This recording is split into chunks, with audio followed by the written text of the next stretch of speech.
and my sisters, I will proudly take a stand.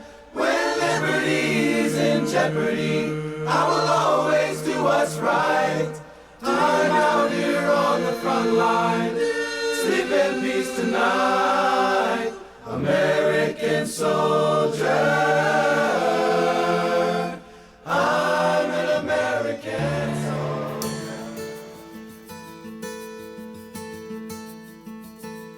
I'm Nancy Montoya. And I'm Dr. Richard Carmona, a Vietnam veteran. The next hour is dedicated to the men and women who have been wounded while serving in America's armed forces. You know, the merits of war, pro and con, especially since post 9/11, have caused many of us to be at odds with friends and family.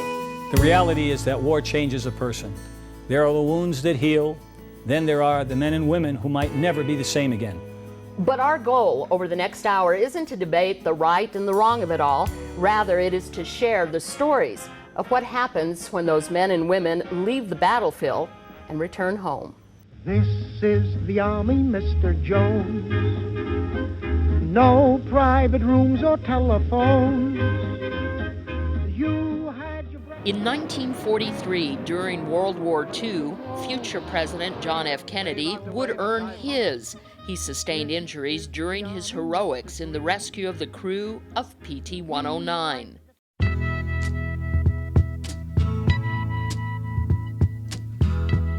In 1963, in Vietnam, former Secretary of State General Colin Powell, then a young Army second lieutenant, would earn his. He was wounded by a booby trap near the Vietnamese border with Laos, and later in a helicopter disaster, where, while injured, helped fellow soldiers escape the fiery crash. The medal both these Americans share, the Purple Heart, and whether you're the son or daughter of a well-known family, or a kid from a border community who had never been outside the country until joining the military, if you are wounded in battle, your blood and your injuries sustained on behalf of America are equal to any others. We're the only veteran service organization comprised solely of combat wounded veterans. And my favorite slogan is this: it's not about the war, it's about the warrior. And we're going to take care of them. That's our job. The origin of the Purple Heart Medal dates back to our country's American Revolution. It was first called the Military Badge of Merit. It was given for valor, and it was made of cloth. When the revolution ended, the award was forgotten. A group of combat wounded veterans in Connecticut saw this as a national travesty. They vowed that future Purple Heart awardees would not be forgotten. They formed the first chapter of a civilian organization whose membership was made up of Purple Heart veterans. I think Mr. Lincoln said it well, to care for he who has borne the battle and for his orphan and his widow. And that's what I think our obligation is. We have men and women that have put their lives on the line for this country, suffered gravely in some cases. And we can't ignore that sacrifice. We shouldn't ignore that sacrifice as a people.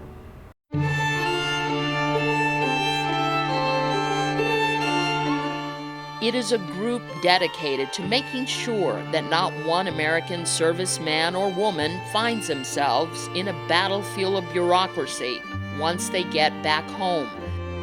Older Purple Heart veterans say today's wounded warriors are facing a whole new set of challenges.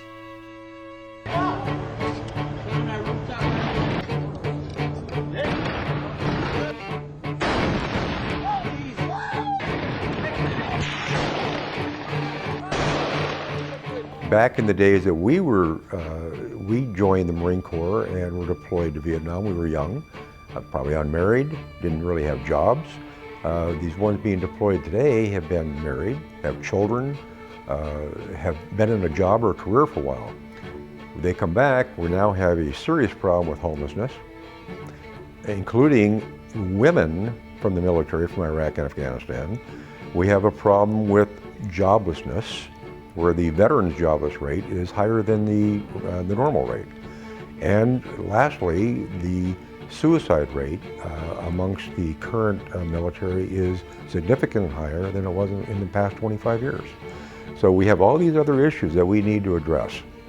And that's what organizations such as ours are here for.